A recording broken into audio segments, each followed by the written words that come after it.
Welcome, everybody. I am so excited to have you guys here for this session today. I am Jasmine with Aviator Accelerators. We are a nonprofit that supports women-owned businesses.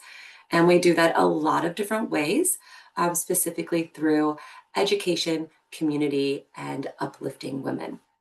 And so today you're here to get some insights on taking your vision and building it into a strategy and really getting some actionable ways to bring that vision to life. And lucky for you and I, we have Christine Bell here to help us with that.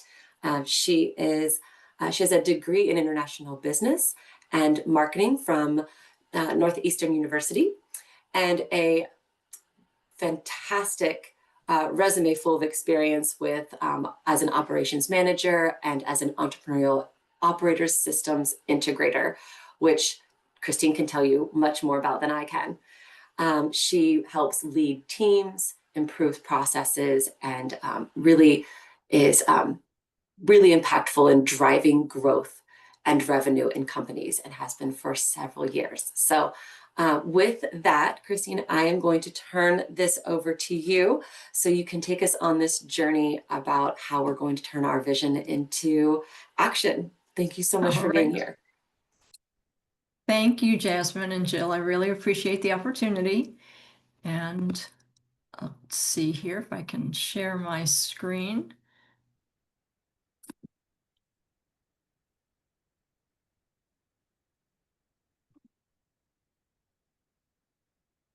And hi, Lori. Give me a little wave. All right. Are we all set with the video? You can see? Yes, there is probably a presentation mode, but yes, we can see your screen beautifully. Okay. If not, this works perfect too. Okay, yeah, this is sorry. Fine, Christine. This is gorgeous. Okay. Okay. Thank you both for having me. I'm so excited to talk to you. And this presentation is really based on a book called Traction by Gino Wickman. And it is a book for entrepreneurs. And so I think this is the right audience for that. And the framework is called the Entrepreneurial Operating System, EOS. So as I go through the presentation, that's what EOS stands for. And EOS, again, is the framework that is talked about and discussed in detail in the book Traction by Gino Wickman. I don't know about you, but I am weird and I like to read the last chapter of a book first. So what I decided to do was go to the end of the presentation and bring that slide up so that you know what I hope you get out of this presentation. And that is, I want you to read the book Traction by Gino Wickman, because of course that's going to have all the information. EOS is all about Gino.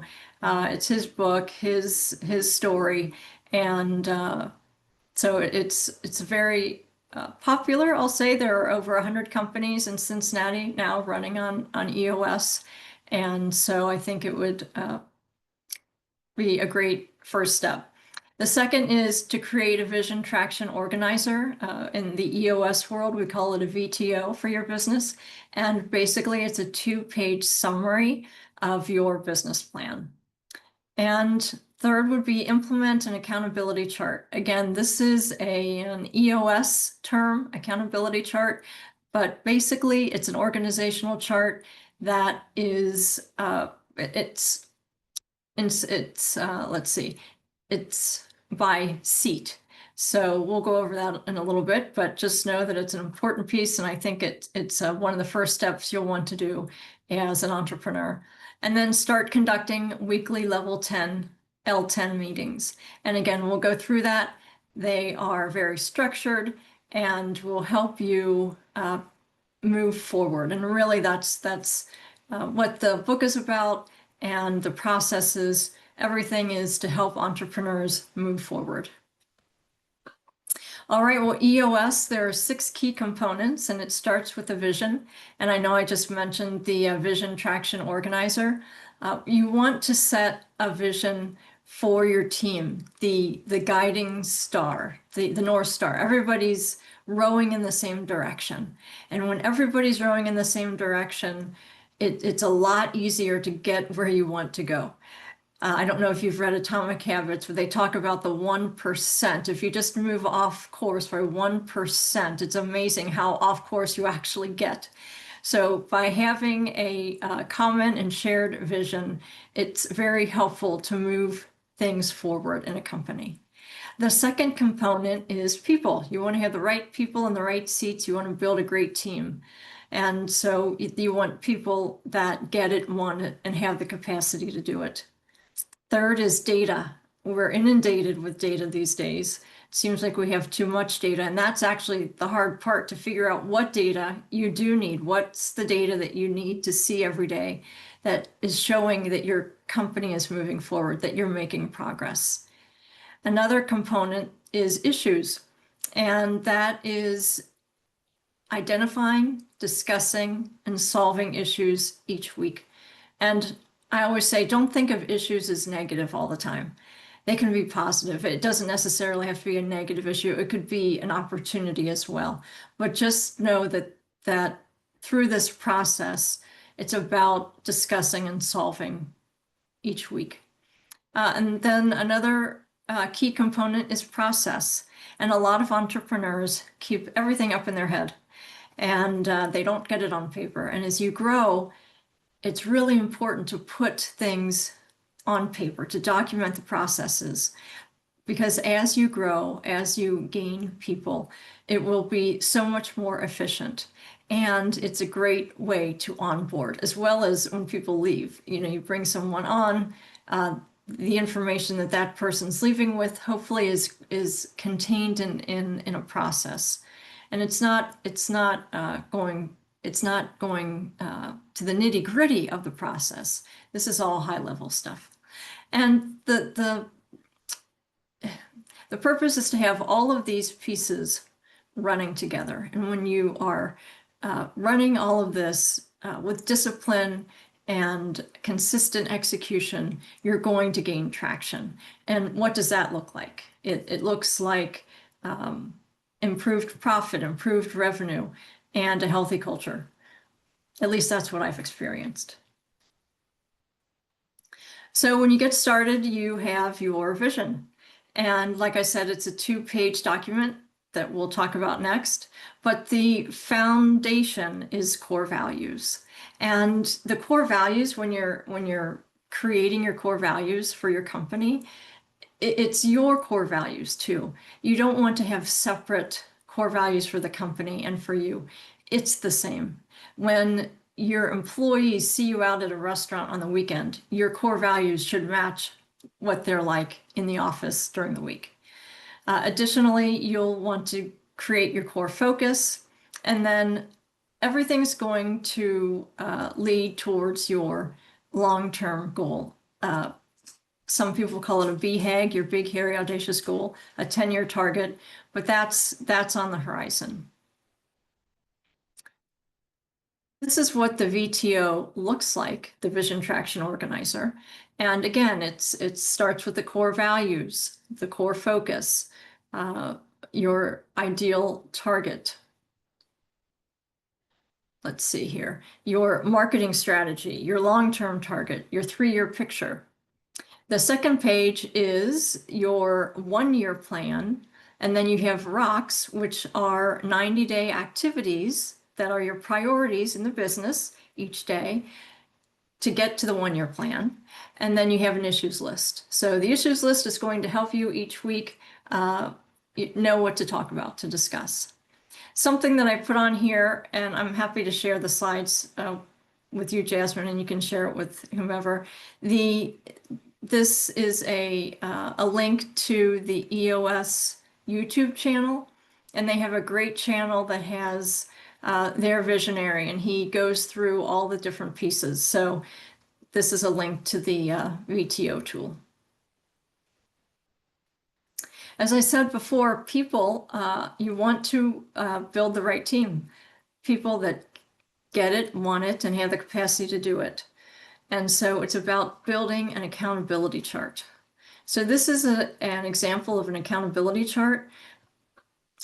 These are EOS terms. So the visionary is typically the founder, the president, the CEO, and they have big ideas, big relationships. They drive strategy, but they aren't so great at execution. And that's not what their strengths are. And so the purpose of this accountability chart is to elevate them so that they have the time and the space to do what they do best. The second in command who reports to the visionary is the integrator. That's actually what I do. I am a fractional integrator, and I was an integrator in a business for 20 years. And as an integrator, you lead, manage, and hold accountable the team, and you live the culture. It depends on your own organization, but each seat has 5 major roles. Again, it's all about clarity. When everybody understands what's expected of them and what their role is, a lot more gets accomplished.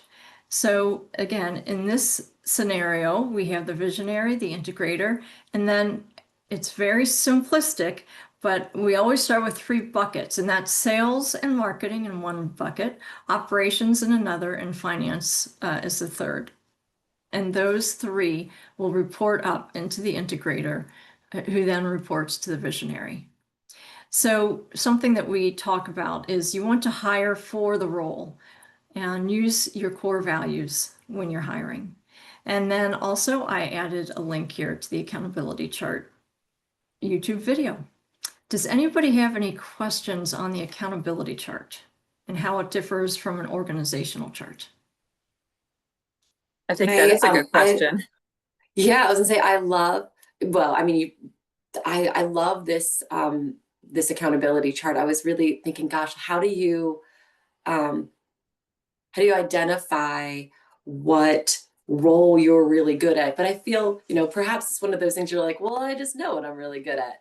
How would, and then I imagine there's really specific questions that you might want to kind of dig in when you're hiring, right? And you're trying to be like, all right, I need to hire somebody for this operations role, and like how to identify the right person for that fit, right? I don't know if you have any insights on that. So important. Yes. I think it's so important you have to have the accountability chart first, right? Then you hire to the accountability chart.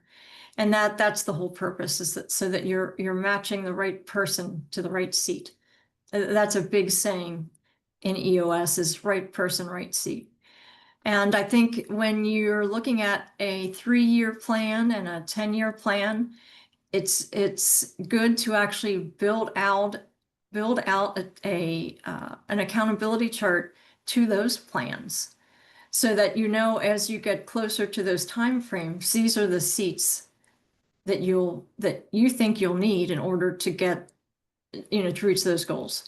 And so you have that, and as you meet people and you network and people come into your life, you can say, oh gosh, they would be a great fit for that. And then you can tell them what you're doing and planning. And anyway, we have found in the past, we had done that. And it just is very helpful, again, in keeping yourself organized and planning for the future.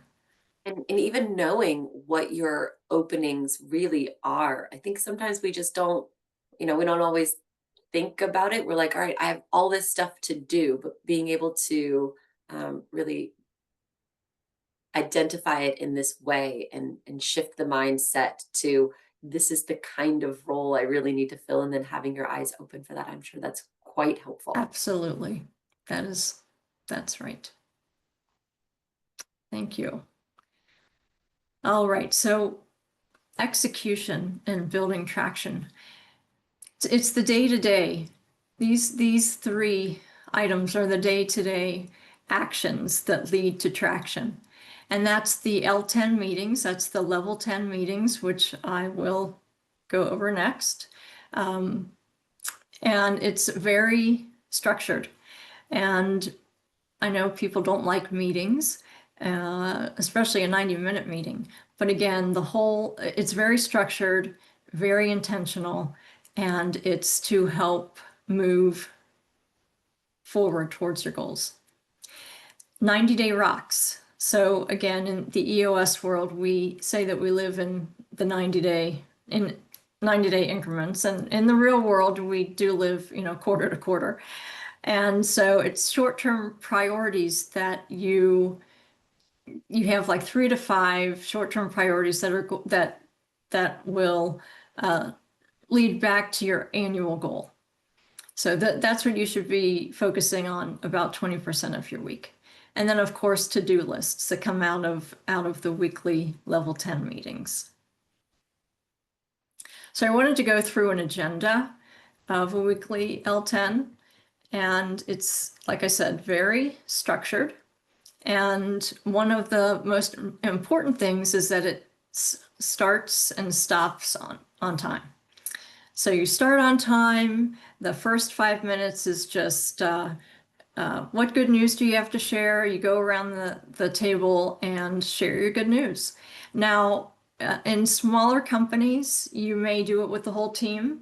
If you have a larger company and you have a leadership team, that's what I'm a part of right now, a leadership team. And so I'm doing this weekly with them.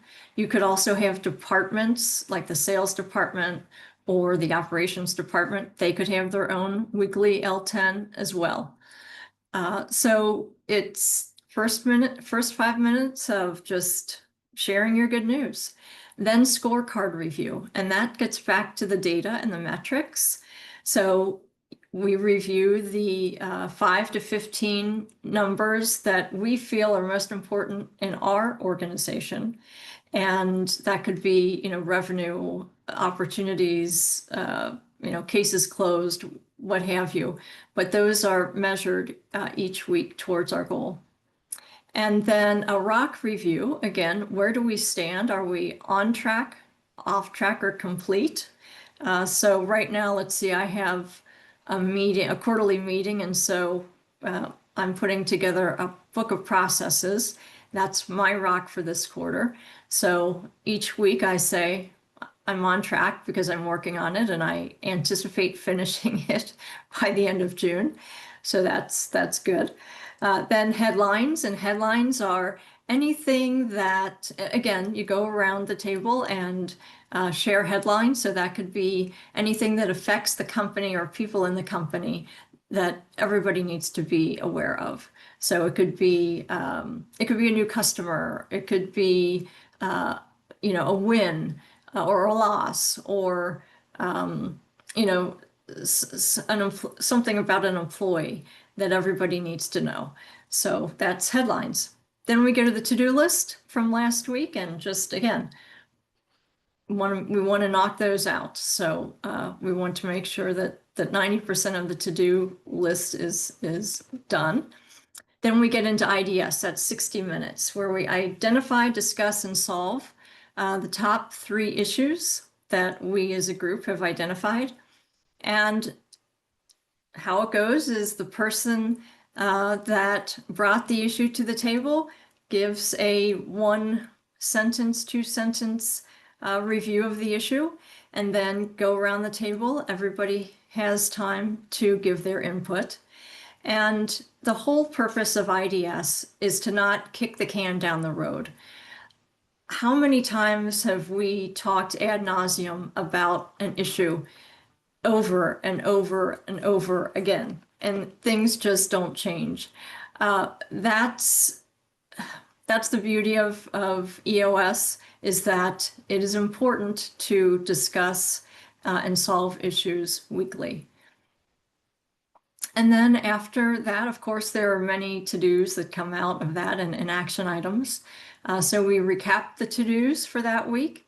We talk about any cascading messages that need to be shared with the rest of the team downstream. It could be upstream.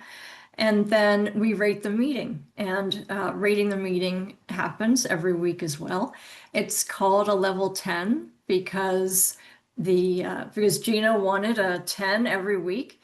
And so you rate it 1 to 10, and we keep track of that.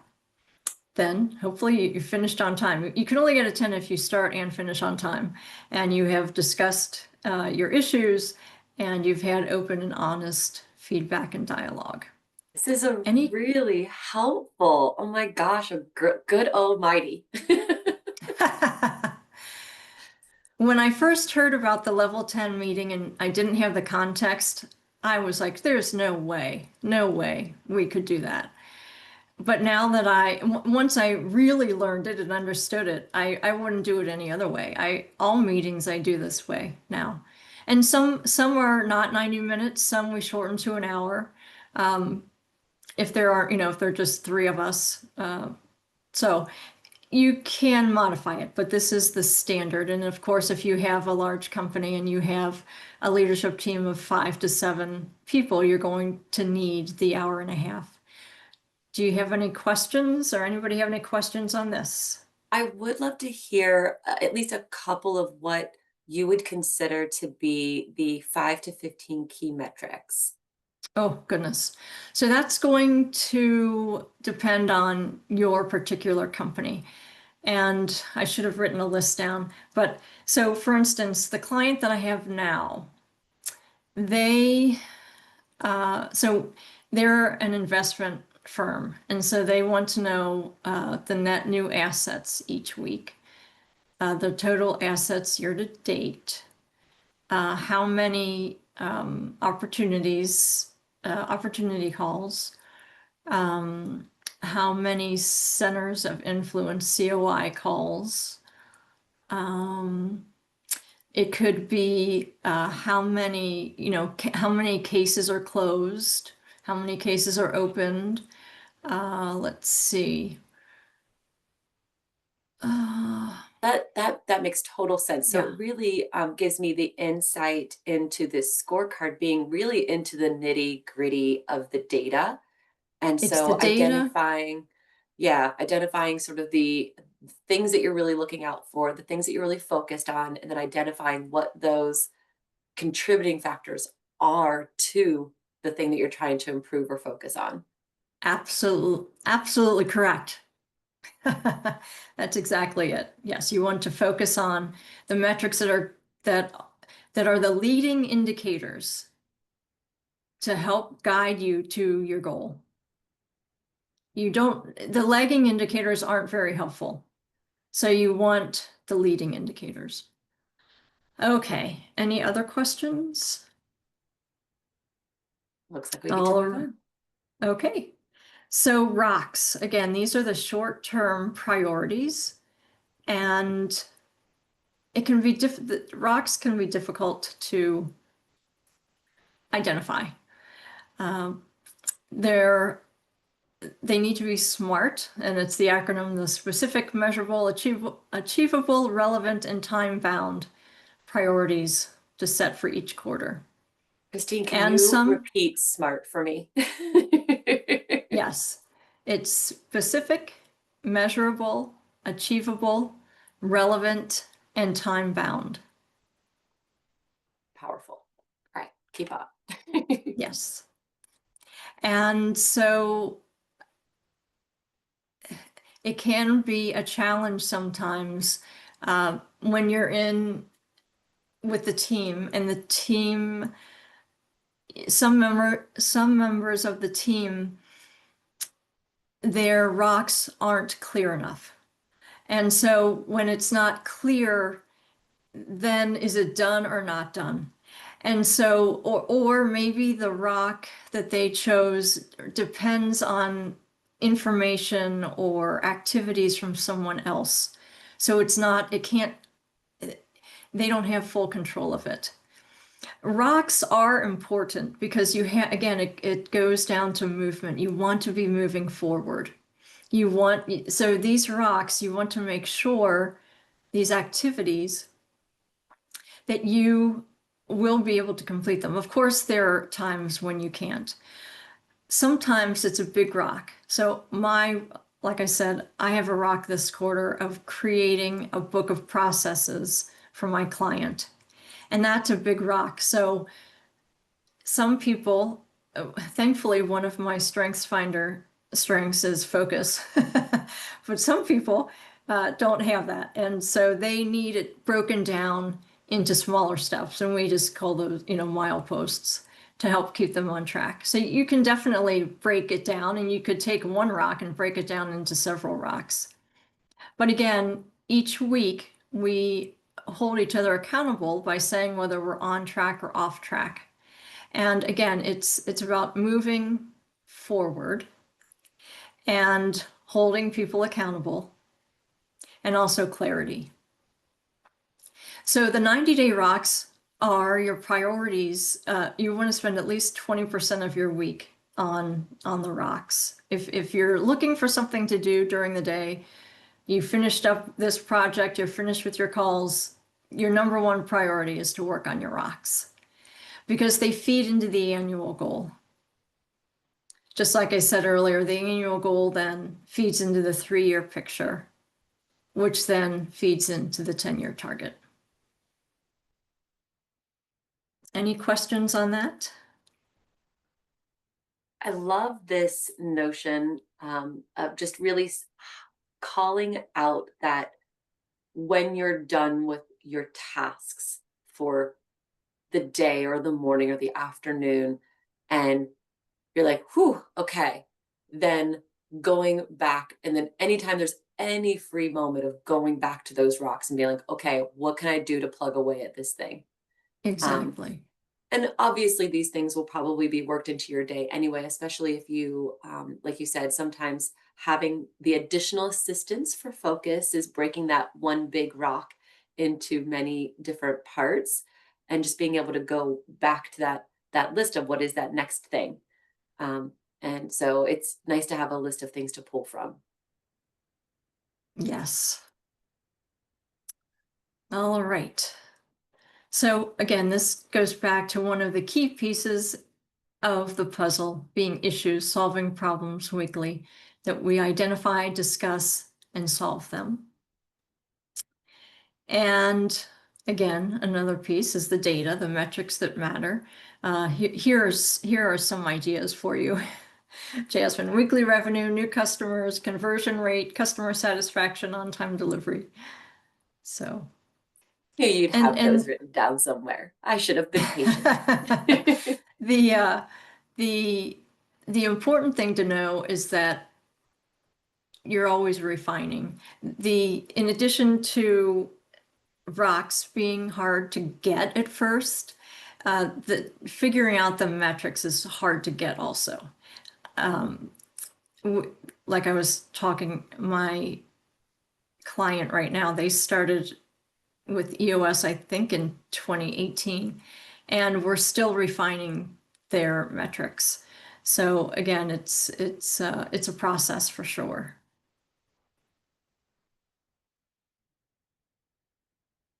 The other piece to the puzzle is the processes. So we want to document the processes to create consistency and scalability. And the first part is identifying the core processes that your organization needs. Then we'll document them using simple, clear, step-by-step guides for each core process. And it's really, you don't want to document every process. It's the old 80-20 rule. You want to document the 20% of the processes that covers 80% of your business. And so that's really like for HR, like onboarding, the hiring process. For sales, you're going to have, your sales process, lead to client, different things like that. You could have your budget process, any operations processes. But these would be the processes that you want to document, are the ones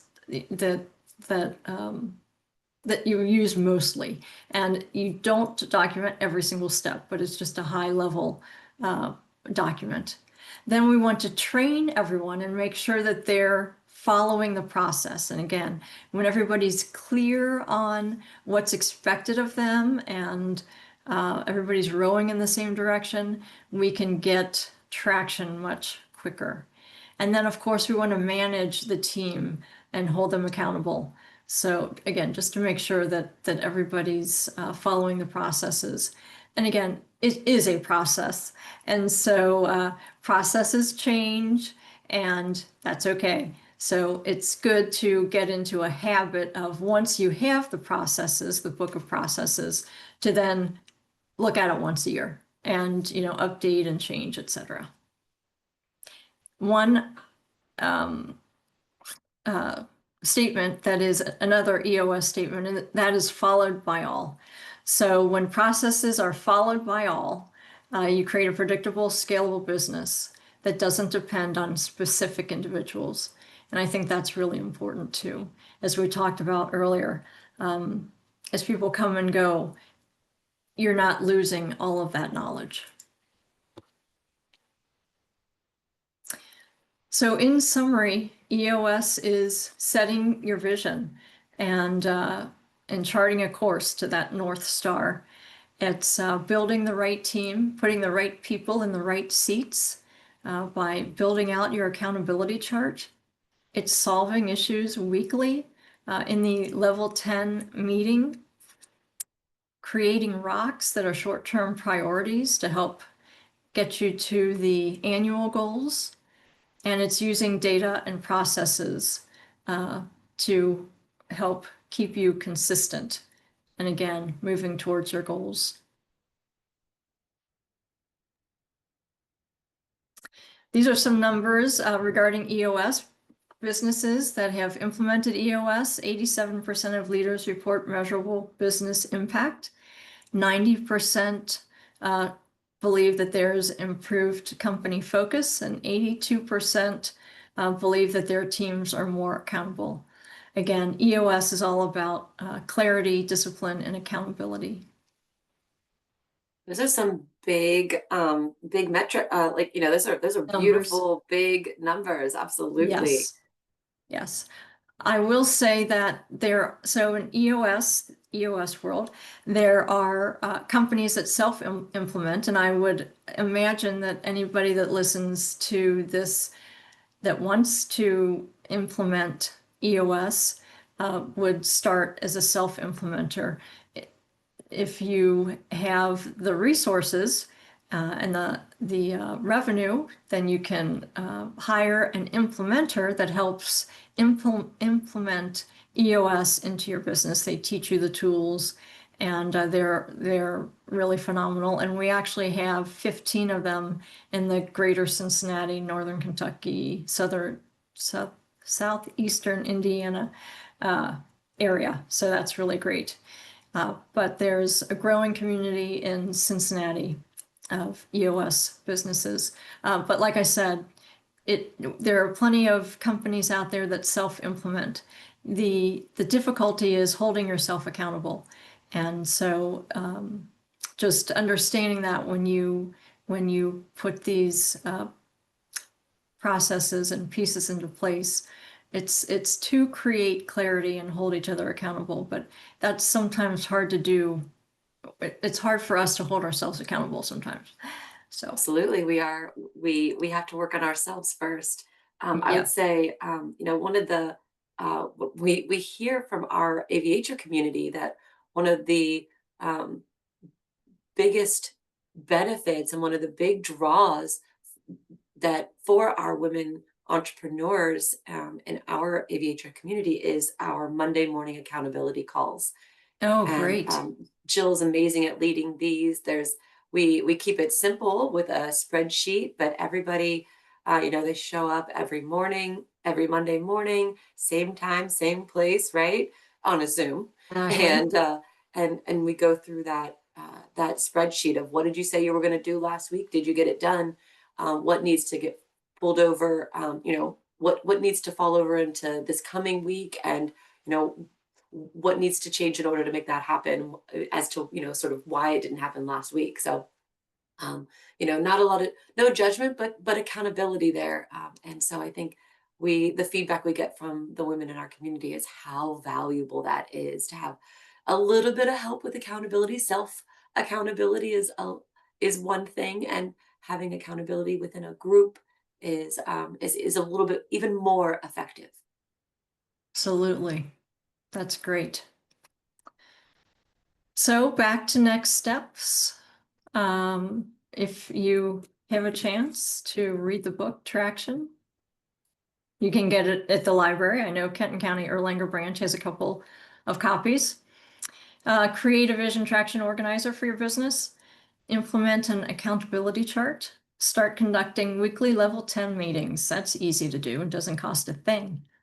Consider reaching out to me for a 20-minute meeting to review your 90-day rocks. I'd be happy to go over those with you.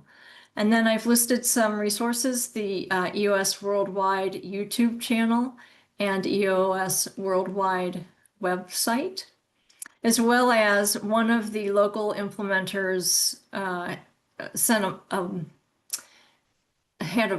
let's see, I guess it was an email, his newsletter. And he shared this link using the VTO to set win the week targets. And I thought it was perfect to share with your group. So I included that here as well. So These that are is phenomenal next steps. Oh my gosh, Christine. Oh, like I am so inspired and invigorated with all of the information that you shared. I feel empowered already. I was a few fun little takeaways. I really enjoyed the reminder of how oh, here, I'm going to go ahead and remove. And if you want to, Jill, I'm going to put you back on screen so we can chat. And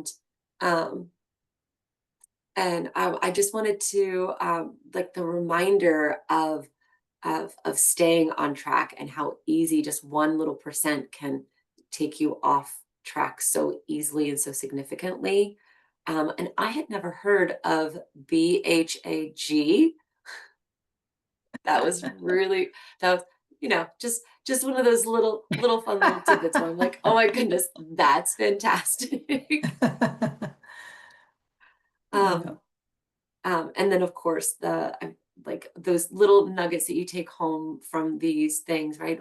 I love the reminder of the value of working backwards, of looking out at some of those big goals and then working yourself backwards as to what it will take to get that done and when that needs to happen, and then building that out, and how generous for you to provide some time to our community to review things like big rocks and try to set those. You mentioned how very important the rock is, and identifying which ones are the right rock to pick. I think we could probably easily end up picking the wrong rocks and heading in the wrong direction. So it's nice to have some feedback on that. Great. Lori, did you have a question? So thank you so much for this information. I've checked out that book before, Traction, and it just sat there because I feel like I didn't really know how to read it. But now I know how to dig in and what I'm looking for, and different things to share with my team that I'm building and things like that as well. And I wonder if we will get a copy of the slides. Yes, I'll share. Yep. Awesome. Thank you so much. It's great information. Thank you. Jill, I feel like had you the L10 meetings, I feel like in general we sort of do it already. Yeah, maybe we not, could definitely do better with precision. Like more structure. Yeah. Mm-hmm. Yeah. I like that. I thought that was really very clear. I mean, we don't always have 60 minutes of discussion time. Like we don't even have anything to talk about for that long, but I like this, just building it in. Yeah. I really enjoyed that structure. It seemed to be really effective. And I mean, I think, like I said, we kind of do it, but like we could, this L10 structure will really perhaps make our Monday morning meetings even better. Yeah. Thank you so much, Christine. Thanks everybody for joining us. And we will Thank send the you. replay out. Thank you. Have a great weekend. You too. Thank Thanks. you.